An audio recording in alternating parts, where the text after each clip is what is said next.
Vamos abrir a palavra de Deus do Evangelho de Mateus, capítulo 17, versículos de número 1 ao 9. Evangelho de Mateus 17, versículos de 1 ao 9. 6 dias depois, tomou Jesus consigo a Pedro e a Tiago e a João, seu irmão, e os conduziu em particular a um alto monte. E transfigurou-se diante deles, e o seu rosto resplandeceu como o sol, e as suas vestes se tornaram brancas como a luz. E eis que lhes apareceram Moisés e Elias falando com ele. E Pedro, respondendo, disse a Jesus: Senhor, bom é estarmos aqui. Se queres, façamos aqui 3 tabernáculos, ou 3 tendas, um para ti, um para Moisés e um para Elias. E estando ele ainda a falar, eis que uma nuvem luminosa os cobriu, e da nuvem saiu uma voz que dizia: Este é o meu amado filho, em quem me comprazo, escutai-o. E os discípulos, ouvindo isto, caíram sobre os seus rostos e tiveram grande medo. E aproximando-se Jesus, tocou-lhes e disse: Levantai-vos, e não tenhais medo. E erguendo ele os olhos, ninguém viram, senão unicamente a Jesus. E descendo eles do monte, Jesus lhes ordenou, dizendo: A ninguém conteis a visão, até que o Filho do Homem seja ressuscitado dentre os mortos. O tema da palavra de Deus neste dia é uma visão para o arrependimento. Uma visão para o arrependimento. Essa passagem é uma passagem bastante conhecida das Escrituras, uma passagem maravilhosa, porque ela evidencia um acontecimento futuro, algo que iria ocorrer com o Senhor após a sua ressurreição. Que o Senhor apareceria e entraria no seu estado de glória.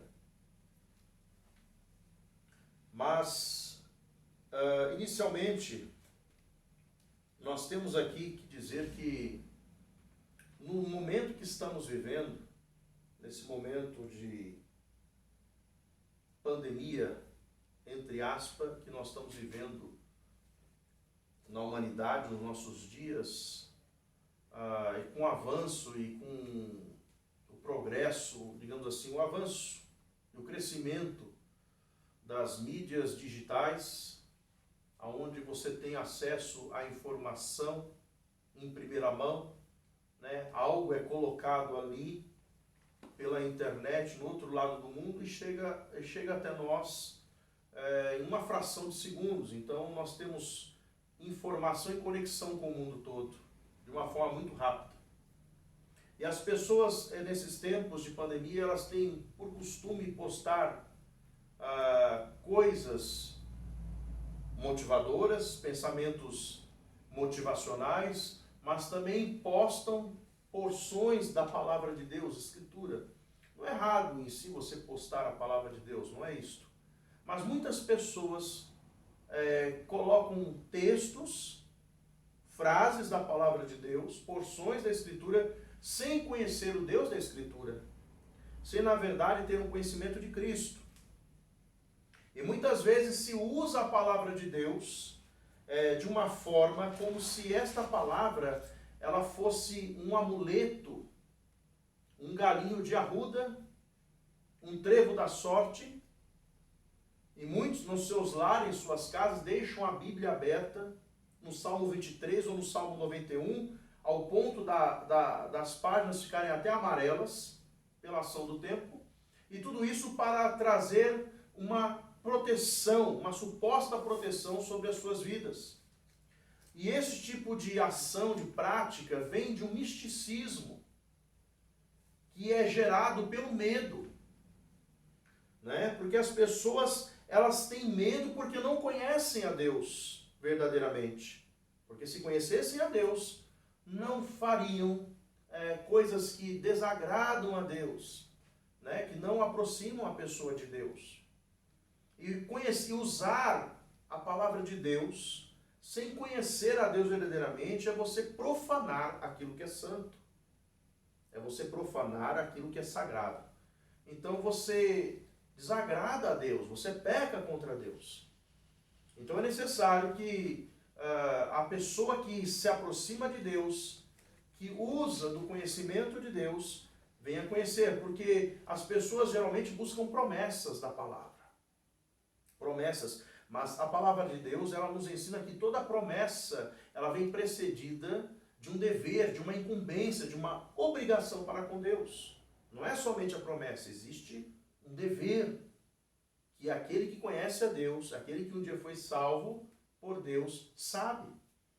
Então, por exemplo, a palavra de Deus diz: entrega teu caminho ao Senhor, confia nele e no mais ele fará. Então, quando nós temos aí um versículo, um texto da palavra, que tem uma promessa que Deus fará algo para aquele que o conhece. Mas antes, essa pessoa tem que entregar o seu caminho. Ou seja, depositar nas mãos de Deus a sua maneira de viver, a sua ansiedade, as suas expectações e apreensões futuras, confiar exclusivamente em Deus, para que Deus possa trabalhar, obrar, operar na sua vida. E isso é uma incumbência. Agora, uma pessoa que não conhece a Deus verdadeiramente, não foi salvo por Deus, não tem como fazer isso, não tem como entregar o caminho. Ela vai querer apenas que Deus faça, que Deus conceda as suas necessidades, as suas petições, porque não conhece a Deus. Então aqui nós temos um texto da palavra de Deus, que mostra, que narra uma experiência singular com os discípulos do Senhor Jesus. Então, a partir do versículo 1, está escrito assim: 6 dias depois, tomou Jesus consigo a Pedro, a Tiago, a João, seu irmão, e os conduziu em particular ao alto monte. Então, aqui nós vemos que o Senhor Jesus, ele pega, podemos dizer, ele escolhe dentre os 12, 3 discípulos para subir ao alto monte. Por que o Senhor Jesus fazia isso? O Senhor Jesus, a Bíblia narra, os evangelhos narram que o Senhor Jesus, muitas vezes, quando queria orar, ele procurava lugares afastados. Então ele ia para montes, desertos, lugares em que não havia aglomeração, sempre de manhã bem cedo, né? Ou varando a madrugada, ou indo pela madrugada dentro, o Senhor, ele buscava a face de Deus o Pai, sempre em oração. Então ele se afastava. Então ele se isolava para que ele pudesse ter comunhão. Esse tipo de isolamento, ele é benéfico para o ser humano.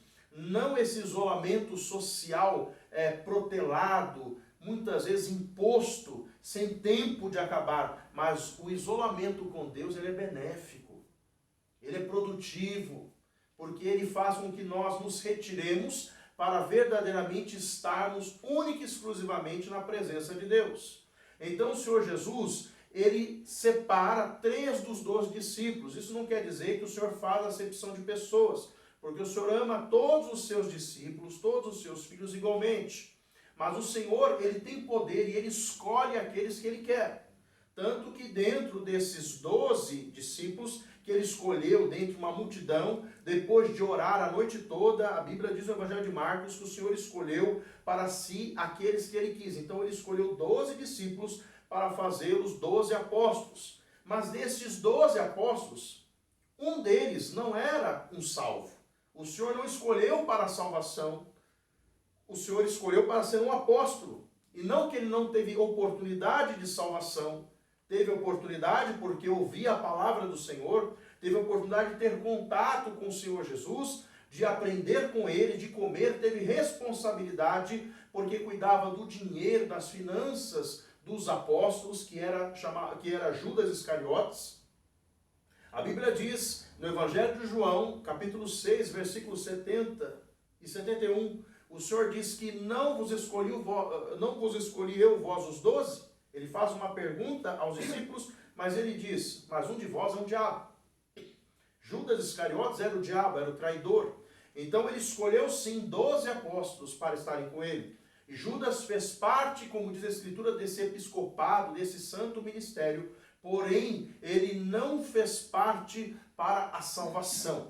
Ele não foi eleito para a salvação. Ele teve a oportunidade da salvação, teve a oportunidade de receber, de ter comunhão com Deus, com a graça, intimidade com o Senhor Jesus, mas ele não quis. Ele preferiu permanecer na avareza, na ganância e no seu pecado. Então nós vemos aqui que o Senhor Jesus, ele escolhe, ele chama para si pessoas para que possam estar com ele, para que possam usufruir de uma intimidade. Aqui no caso, ele chamou a Pedro e a Tiago e a João. Ele tem o poder de escolher, então ele escolheu dentre os 12 discípulos. Volto a falar, não por acepção, mas por propósito, porque vemos bem que esses 3 discípulos, Pedro, Tiago e João, sempre estavam com Cristo nos momentos em que havia situações. Os 3 sempre estavam ali, mas isso é tão tremendo que desses 3 discípulos, um deles se destacou, João, porque a Bíblia diz que João, ele reclinava a cabeça no peito, no seio do Senhor Jesus. Então João, um apóstolo chamado apóstolo do amor, ele reclinava a cabeça no seio, no peito do Senhor Jesus. Então nós vemos que havia ali um grau, havia intimidade desses discípulos com o Senhor. Todos os 12 tinham acesso a Cristo para perguntar, para se relacionar, para ter intimidade. Mas desses 12, esses 3 se destacaram de alguma forma. E desses 3, um teve mais destaque ainda, porque foi o único que reclinou a cabeça, ou que quis reclinar a cabeça no seio do Senhor Jesus, que queria ter mais contato, mais afeto com o Senhor Jesus, queria ter um relacionamento mais profundo, mais íntimo com o Senhor. Tanto que esse discípulo, ele escreve o Evangelho de João e as Epístolas, e ele tem uma visão mais profunda, mais aclarada a respeito da divindade do Senhor Jesus Cristo. Então a Bíblia também, a Bíblia não, mas a história diz que João, esse apóstolo, esse discípulo, ele não morreu de martírio, ele morreu de velhice, com a idade de aproximadamente 90 anos de idade. Então o Senhor o preservou. E a Bíblia diz também que o Senhor declarou aos seus discípulos, após Pedro perguntar do que seria feito de João o apóstolo, desse discípulo, o Senhor Jesus diz, olha, o que tem, se eu quero que ele viva até que eu venha. E os discípulos entenderam de forma distorcida isso, que João nunca morreria. E João mesmo escreve que Jesus não disse isso, mas ele disse, se eu quero que ele viva até que eu venha, ou seja, se for a minha vontade que ele viva, é problema meu, não de vocês.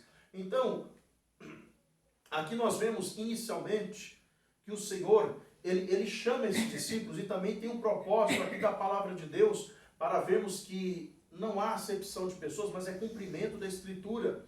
Porque a Bíblia diz que por boca de 2 ou 3 testemunhas é confirmada toda a palavra. Então o Senhor Jesus levou Pedro, Tiago e João também como suas testemunhas para confirmar a palavra de Deus que seria dada neste lugar.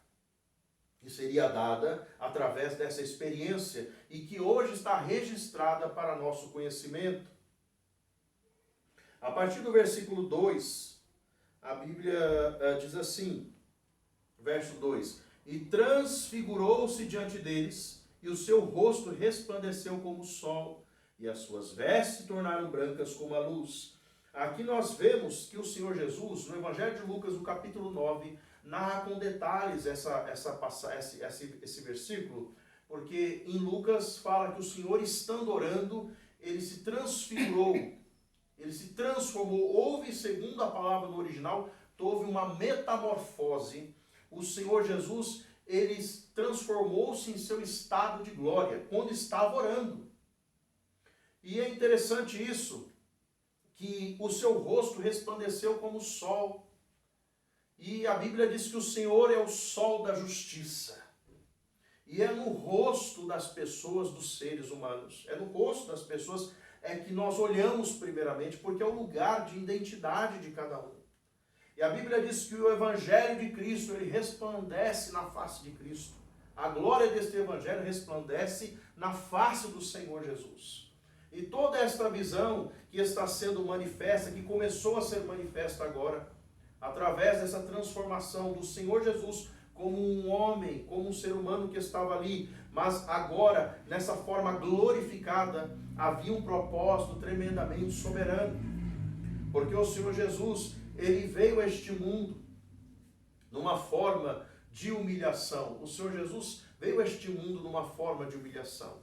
As humilhações que evidenciaram maior glória no Senhor nesta vida terrena foi o seu nascimento, o seu batismo, a sua tentação e a sua morte, aonde houveram sinais da glória de Deus, mas foram os momentos de humilhação mais notáveis que o Senhor passou aqui em vida.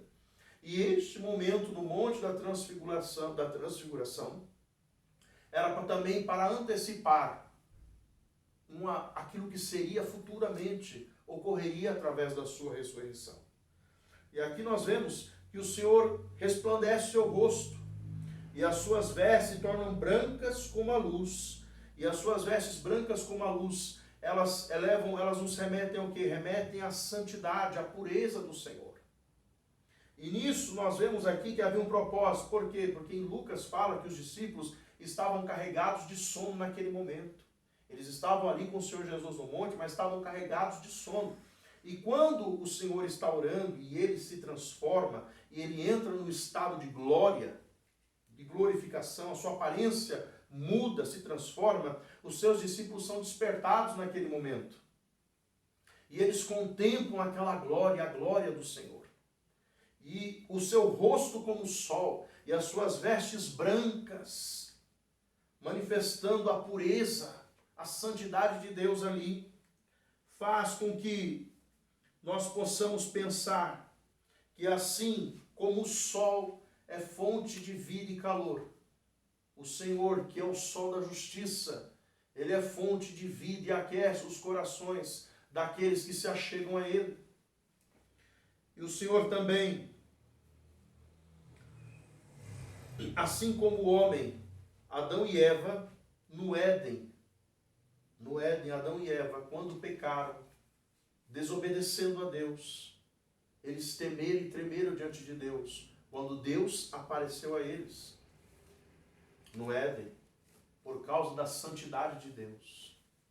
Da mesma forma, nós vamos ver ali que estas vestes, essa resplandecência, essa luminosidade que representa a santidade de Deus, também teve um efeito sobre aqueles discípulos naquele momento. No versículo 3, e eis que lhes apareceram Moisés e Elias falando com ele. Aqui nós vemos que naquele momento em que o Senhor está orando e que sua forma se transforma em glória, e os discípulos despertam nesse momento, contemplando aquela visão, aquela cena gloriosa, Moisés e Elias aparecem. Em Lucas fala que Moisés e Elias ali falam com o Senhor a respeito da sua morte, que haveria de se cumprir em Jerusalém. Ou seja, eles estavam lá, possivelmente encorajando o Senhor Jesus, encorajando ele, e os discípulos, esses três, como testemunhas, estavam lá para não se sentirem magoados, entristecidos, mas para contemplar a glória que viria após a ressurreição do Senhor. Então ali aparece Moisés e Elias. Moisés representando a lei e Elias os profetas. E em glória eles aparecem ali, juntamente com Cristo, como três testemunhas do céu. Moisés e Elias aparecendo em glória e Jesus glorificado, como testemunhas do céu, juntamente com as testemunhas da terra, Pedro, Tiago e João, para que toda a palavra seja confirmada. E é tão interessante que Elias e Moisés, representando a lei e os profetas, estão ali para transferir a Cristo a glória que é devida. Estão ali para lhe dar a glória e transferir a glória daquele que é, que era e que há de vir, aquele que é sobre todo. É interessante, Moisés foi um grande intercessor diante de Deus para um povo de Israel. Porém, Moisés, ele não santificou a Deus quando o povo murmurou, pedindo água no pecado das águas de Meribá. Por isso, Cristo é o maior intercessor, porque a intercessão dele é perfeita, não houve pecado. O profeta Elias foi um grande reformador perante o povo, mas também teve um momento de tristeza e desânimo e querendo parar no meio da obra da jornada, mas Cristo é o melhor e mais eficiente reformador. A sua reforma foi mais eficiente. Por isso que ele é o Rei dos Reis, o Senhor dos Senhores. Por isso que ele é o Deus que se fez homem. E entendemos que Deus estava em Cristo. 2 Coríntios 5,19 diz que Deus estava em Cristo reconciliando consigo o mundo. Vemos ali naquela forma de glória, Deus em Cristo glorificado. E aqui nós vemos no versículo 4, e Pedro respondendo, disse a Jesus, Senhor, bom é estarmos aqui, se queres, façamos aqui 3 tabernáculos, ou 3 tendas, um para ti, um para Moisés e um para Elias. Então aqui nós vemos que Pedro, ele não sabendo, segundo o que diz em Lucas também, ele não sabia o que estava dizendo, mas ele não pede para si 3 tendas, ele não pede uma morada propriamente ali, ele pede tenda, uma morada para Moisés, para Elias e para o Senhor, porque aquele momento era um momento glorioso, era um momento específico, único na vida deles. E acredito que uma pessoa que é salva por Cristo, que alcançou a graça, que tem uma comunhão, uma intimidade com Deus, também não gostaria de sair daquele monte, daquele lugar, por estar na presença de Deus, por experimentar um antegozo futuro do que seria a glória com Cristo. E eles estavam experimentando aqui em carne, em terra, o antegozo futuro da glória com Cristo no céu. Eles estavam ali naquele momento singular, único, uma pessoa que é salva por Deus, que foi tocada pela graça no seu coração e na sua mente, que foi desperta para deixar a vida de pecado, e não só de pecados grosseiros, de pecados que poderíamos nomear, mas de reconhecer, de se ver como um pecador, como uma pecadora, que ofende a um Deus santo, que não pode agradar a Deus com as suas ações, ainda que sejam boas, mas que reconhece que em si não há bem nenhum. Esta pessoa, ela tendo essa compreensão, esse entendimento, ela pode ir a Cristo e pode buscar a Cristo pelo perdão, pelo arrependimento verdadeiro, pelo perdão do seu pecado, para encontrar a salvação, para encontrar a comunhão com esse Deus maravilhoso. Essa intimidade que aquele e aquela que conhece a Cristo tem com Deus o Pai. A intimidade, um relacionamento. Essa experiência que os 3 tiveram com o Senhor Jesus, com o aparecimento ali de Elias e Moisés, trouxe um impacto muito grande na vida deles, para que Pedro, naquele momento, quisesse, juntamente com os discípulos, ele falou pelos 2, por Pedro, Pedro falou por Tiago e João, falou em nome dos 3, para estar ali. Mas não era o momento de Pedro e Tiago e João permanecer no monte. Havia muita coisa para que eles fizessem. Tanto é que eles começaram a igreja claramente como nós a conhecemos hoje. Eles teriam que descer do monte, apesar de ser algo maravilhoso, especial, estar na presença do Senhor. Isso deveria ser o desejo de todo ser humano. Mas o pecado destitui o pecador da glória de Deus.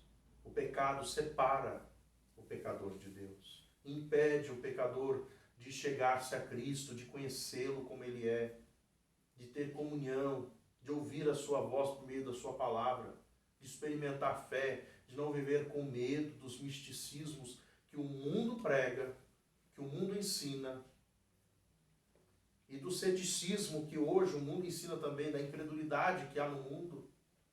O pecador, ele precisa verdadeiramente de comunhão com Deus, para que ele possa andar confiante, não nele mesmo, mas confiante em Deus, e agradar a Deus e obedecê-lo, para que ele não fique vivendo de uma forma inútil, de uma forma desonrosa diante de Deus. Versículo 5. E estando ele ainda a falar, Pedro falando ainda, eis que uma nuvem luminosa os cobriu, E da nuvem saiu uma voz que dizia: Este é o meu amado filho em quem me compraz, escutai-o. É tão interessante esse momento aqui, que a presença de Deus vem naquela nuvem e silencia Pedro. Porque aí o temor já está instaurado naquele momento, o temor e o tremor de Deus. Porque a presença da santidade de Deus, ela traz um grande temor aos corações daqueles que conhecem a Deus e deveriam trazer também aos corações daquele que não conhece. Porque o juízo é certo e vindouro sobre aquele que não crê e nunca se arrependeu verdadeiramente. E aqui nós vemos que nesta nuvem, no Antigo Testamento, Deus se revelava numa nuvem escura e densas trevas, mas essas trevas, essa escuridão que a Bíblia fala no Antigo Testamento a respeito de Deus nesta nuvem, não se refere ao pecado, mas se refere à invisibilidade de Deus. Ou seja, Deus, a Bíblia diz que Deus ele é invisível. Então, essas densas trevas, essas nuvens que ocultam a pessoa de Deus, é para que entendamos que Deus é um Deus invisível, Deus é Espírito, ele é invisível. Mas agora, da forma como esta nuvem aparece no Novo Testamento, aqui em Mateus 17, com uma nuvem luminosa, ela se refere à pessoa do Senhor Jesus Cristo. Ela aponta para a pessoa de Jesus Cristo, o Deus que se fez homem. Já não era mais somente o Deus invisível, mas era a pessoa do Senhor Jesus Cristo. É apontado para ele, ou seja, Deus se revelou em Cristo de uma forma mais clara para a humanidade. Tanto é que sai da nuvem uma voz, a voz de Deus o Pai, e diz: Este é o meu amado Filho, em quem me compraz, escutai-o. Nós vemos esta mesma declaração neste Evangelho de Mateus, no capítulo 3, versículo 17, fala a mesma coisa no batismo, após o batismo do Senhor Jesus, por João o Batista, há uma voz que sai do céu e diz: Este é o meu Filho amado, em quem me comprazo.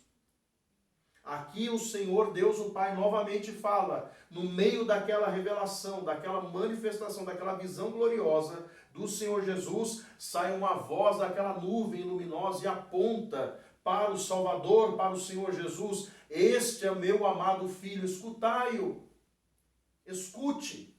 O Senhor mostra para nós aqui, nos dá a entender, ele tira o foco daquele momento, ele não despreza, ele não faz com que nós não tenhamos desejo e vontade de conhecê-lo, de ter uma experiência com ele, maravilhosa com ele. Mas ele tira o foco daquele momento que seria apenas visualizar, ver as coisas. Porque o ser humano, por causa do pecado, por natureza, por não ter mais comunhão com Deus, por estar destituído desta glória, desse sobrenatural divino, verdadeiro, por causa do pecado, o homem não consegue mais ter comunhão com Deus. Então, o que acontece? O homem, ele precisa ver. Por causa da sua incredulidade, o homem tem por natureza, o ser humano tem por natureza necessidade de ver, de sentir, de tocar, para crer que aquilo verdadeiramente é Deus ou de Deus. Então o homem, ele cria para si situações, ele busca experiências transcendentais, busca adivinhações, numerologias, simpatias, rituais e muitas coisas para ter uma experiência com Deus, que na verdade nunca tem com Deus. Tem com Deus desse século, Deus deste mundo com letra minúscula, e nunca com Deus. Então ele busca essas coisas, mas o único meio do homem ter comunhão, experimentar verdadeiramente a Deus, é ouvindo, escutando a Cristo. É isso que esse texto diz, nesse versículo. O Pai, a voz de Deus o Pai, sai daquela nuvem e diz: Este é meu Filho amado, escutai-o, ou seja, ouça ele. Muitas pessoas ouvem, mas só ouvem, não obedecem. E dizer que tem fé em Deus, fé em Cristo, no Senhor Jesus, até os demônios dizem. E os demônios ainda creem e tremem. Ah, eu creio em Cristo. Qualquer um diz.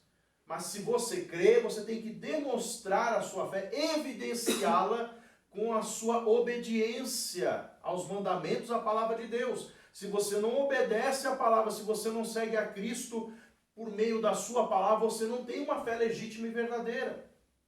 E é por isso que o Senhor Deus, o Pai, através de toda aquela manifestação gloriosa, ele aponta para o Filho e diz: este é meu Filho amado, escutai. Ou seja, como é que um pecador pode vir a Cristo, pode escutar a Cristo? Ouvindo a pregação do Evangelho do Senhor Jesus Cristo. Ouvindo o seu santo Evangelho. E vendo que é um pecador, que é uma pecadora que carece de perdão, carece de salvação. Não é uma questão apenas de pecados, de pecadinhos ou de pecados maiores, é de reconhecer esta natureza que está afastada de Deus. Eu sempre friso isto. O pecador sem Deus neste mundo tem uma natureza corruptível, uma natureza rebelde, insolente, insurgente contra Deus. Uma natureza que não aceita a vontade de Deus, que não obedece a Deus. É por isso que não consegue ter comunhão, ter uma intimidade, ter uma experiência. É por isso que o pecador e a pecadora sem Cristo neste mundo anda com medo. É supersticioso, é supersticiosa, porque não conhece o Filho, não conhece ao Senhor Jesus Cristo, não possui uma fé legítima. Porque a fé em Deus, a fé em Cristo, ela vem acompanhada com obediência. Ela vem sucedida com obediência. Se não há obediência, não é uma fé legítima. É uma falsa fé que precisa ser revista. É necessário que haja o entendimento. E aqui no versículo 6. E os discípulos, Pedro, Tiago e João, os discípulos, ouvindo isto, caíram sobre os seus rostos e tiveram grande medo. Aqui nós vemos que a presença santa de Deus naquele lugar, naquele monte, trouxe temor e tremor sobre os discípulos. E muitas vezes as pessoas, elas têm medo e aflição em meio a situações, mesmo aqueles que conhecem a Deus, sentem medo e aflição em meio a situações, em meio a provações, em meio a situações que sobrevêm com uma adversidade, mas não percebem muitas vezes que no meio dessas aflições, dessas situações adversas, Deus está presente em todas elas, porque todas elas estão no domínio e no controle e no governo, na soberania do nosso Deus. Deus sempre está sobre tudo, absolutamente tudo, e nada escapa ao seu controle. Então vemos assim, e vemos também que a manifestação desta santidade, este medo que incorreu aos discípulos, também traz para nós, mais uma vez falando, a noção da santidade, da glória do Senhor, que faz com que muitas vezes a santidade de Deus, quando ela se manifesta, como se manifestou naquele monte, faz o quê? Qual o efeito disso na vida do pecador? E até na vida daquele que conhece a Deus, que um dia foi salvo pela graça e é um pecador regenerado, é um pecador arrependido por Deus. Aquela presença santa, ela traz o quê? Ela traz reconhecimento de pecados, reconhecimento do que o pecador é diante de Deus. A santidade de Deus sempre vai revelar o pecado em nós. Ela sempre vai mostrar o pecado, e com isso o pecador, ele se sente amedrontado, temente, porque Deus é um Deus santo, ele é perfeito. Nele não há mácula, não há mancha, não há erro. Deus, não há nada que possamos pensar, dizer, muito menos pensar de Deus, de errado. Deus é sempre certo, sempre justo, perfeito, pleno, santo. E é por isso que quando a sua santidade é revelada, o medo como um temor cai sobre os discípulos, e cai, e deveria cair sobre o coração do pecador e da pecadora, quando ouve o Evangelho e sabe que há um juízo vindouro sobre ele. Quando o pecador ouve o Evangelho, e que o Evangelho é esta oportunidade de reconciliação do pecador, da pecadora com Deus, e lhe é mostrado a sua condição, a sua queda pelo seu pecado, pela sua natureza diante de um Deus santo, e que se ele ou ela morrer hoje sem salvação, sem arrependimento verdadeiro morrerá, irá para o inferno, deveria ser um motivo de temor, de terror, de tremor no seu coração. Porque o problema, como sempre digo, não é morrer, o problema é morrer sem salvação, é morrer condenado e ir para o inferno eternamente, experimentando o juízo de Deus. E aqui, no verso 7, e aproximando-se Jesus, tocou-lhes e disse, levantai-vos e não tenhais medo. Aqui nós vemos que todo aquele que é salvo experimenta um toque com Deus pela intimidade, pela comunhão que tem com o Senhor. Sempre experimentará o toque de Deus. João experimentou o toque de Deus quando teve a visão na ilha de Patmos. Daniel experimentou o toque de Deus também quando teve uma visão. O profeta Daniel foi tocado por Deus, foi levantado. Então todo aquele que tem comunhão, que é salvo, tem comunhão, se relaciona com Deus, por meio de Cristo, é tocado por esta graça, é tocado pela mão graciosa de Deus e é levantado nos momentos de fragilidades, momentos de cansaço, de luta, é tocado por Deus para se levantar, para estar na presença dEle e para não andar com medo. Mas aquele pecador, aquela pecadora que não conhece a Cristo, não consegue se levantar nesses momentos graciosos. Se levanta novamente para permanecer caído. A graça de Deus pode até por um momento aliviar as tensões, os julgos que o pecado desse pecador, dessa pecadora, traz sobre si mesmos. Mas permanecendo dominado pelo pecado, não consegue experimentar o toque da graça que faz com que o jugo, o peso deste mundo de trevas, saia de sobre os seus ombros. É necessário que haja salvação, que haja conhecimento de Deus por meio do Senhor Jesus, que haja intimidade para que a experiência com Deus não fique somente em petições, em desejos mundanos, terrenos, mas haja verdadeiramente um desejo de conhecer a Deus, de se relacionar com Deus, de ter comunhão com Deus por meio da sua palavra, por meio das orações. Versículo 8. E erguendo ele os olhos, ninguém viram, senão unicamente a Jesus. É interessante que quando essa visão ela termina ali, já não está mais Moisés e Elias, está unicamente a Jesus Cristo. Isso para mostrar que a nossa fé tem que estar exclusivamente em Cristo, e não em homens, e não em pessoas, e não em profetas. Porque os profetas passam, como está lá em Zacarias 1:5, os profetas perecem, os profetas passam, mas o Senhor Jesus, ele permanece para sempre. E a ele que devemos a honra e a glória, né? Porque tudo começa por meio de Cristo, termina com Cristo, tudo foi criado por meio dele, tudo é para ele. Então, é somente Jesus que eles veem ali. Moisés e Elias não estão lá, mas está lá unicamente o Senhor Jesus, o autor da vida, está com eles. No versículo 9, para encerrarmos, e descendo eles do monte, Jesus lhes ordenou, dizendo, a ninguém conteis a visão, até que o Filho do Homem seja ressuscitado dentre os mortos. Então Jesus ordena o quê? Que eles não contassem aquela visão até que ele ressuscitasse, ou seja, até que ele morresse, fosse crucificado, padecesse ali, morresse e ressuscitasse. Por quê? Para que esta visão de glória fosse confirmada com a sua ressurreição gloriosa. Então, para que houvesse a confirmação, porque imagina que o Senhor Jesus, eles contassem que viram Jesus glorificado, aquela coisa, depois viriam Jesus na cruz, crucificado, em aparente fraqueza. Seria como se fosse uma contradição na fé. Mas o Senhor falou, não, aguarda um pouco. Esta visão vai ser confirmada. O que vocês estão vendo aqui será confirmado após a minha ressurreição. É como se o Senhor estivesse dizendo isto.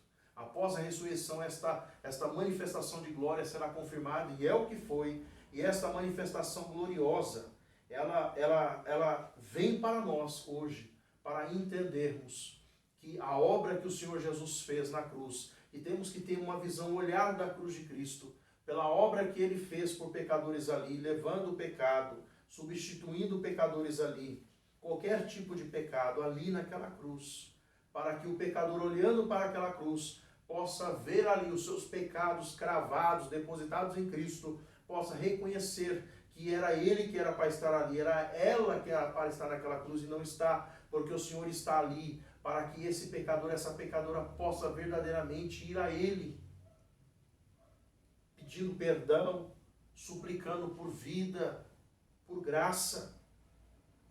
O verdadeiro arrependimento que vem de Deus, porque o arrependimento é dom, é dádiva, é presente de Deus. Ninguém pode arrepender o seu próprio coração, nem o coração de ninguém. O verdadeiro arrependimento não vem por manifestações transcendentais, não vem por nuances místicas, mas ele vem por uma visão clara da santidade de Deus em Cristo. O verdadeiro arrependimento vem quando nós olhamos a cruz de Cristo e vemos o pecado ali, nosso pecado ali, e nós vemos que ele, ao mesmo tempo que ele está lá carregando, e nós reconhecemos as nossas misérias, depois nós conseguimos vislumbrar que ele não está mais morto, pregado lá, mas agora ele está glorificado à destra de Deus o Pai, intercedendo por nós para que venhamos a nos aproximar, nos achegar dele, com o desejo de estarmos com ele, para sempre com ele, nos arrependendo verdadeiramente. Quando um pecador reconhece que ele não tem força, não tem recursos, auxílios, condições próprias para ir a Deus, quando ele reconhece, essa mulher reconhece isso, ela não consegue ir a Deus, ela não consegue as suas rezas, os seus ídolos, as suas buscas, as suas fantasias, tudo aquilo que ela aprendeu no decorrer da sua vida, não pode levá-lo a Deus, o Pai. Quando ela reconhece que é um pecador ou uma pecadora verdadeiramente diante de Deus, quando ela entende, ou ele entende, ele enxerga esta condição diante de um Deus santo, verdadeiramente ali, quando ele se vê ou ela se vê impotente diante de Deus, no estado de condenação, de juízo eterno, passível, pode ser que naquele momento, se ela ir a Deus com fé, pedindo perdão dos seus pecados e pedindo a Deus graça, vida, pode ser que ali Deus esteja lhe dando o dom do arrependimento para a vida, o verdadeiro dom que Deus dá para a salvação, o verdadeiro dom que Deus dá para que o pecador, a pecadora, possa um dia conhecer a Deus, verdadeiramente ser salvo.